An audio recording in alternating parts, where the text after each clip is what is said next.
परशुराम जेना OIC Dasharathpur दमकल केन्द्र। आज गोटे कल पाइलु आम जयंतरा काम करूँ हठात से गोटे कम सरला गोटे कल पाइलु दरबाटारे गोटे कार आसुले केत जन लोक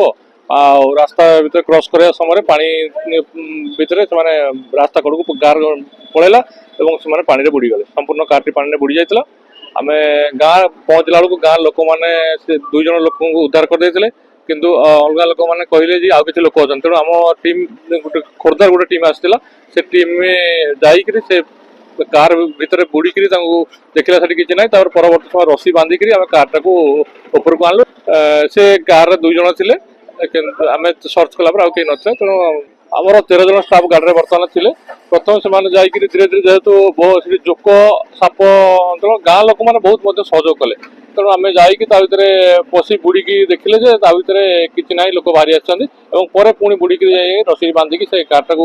बांधला गाँ लोक मैंने मिसिक सब टाणी बाहर कले। हाँ बर्तमान आम पाखे 4टी टीम अच्छी आउ 2टी टीम काली आसवे तेणु आमर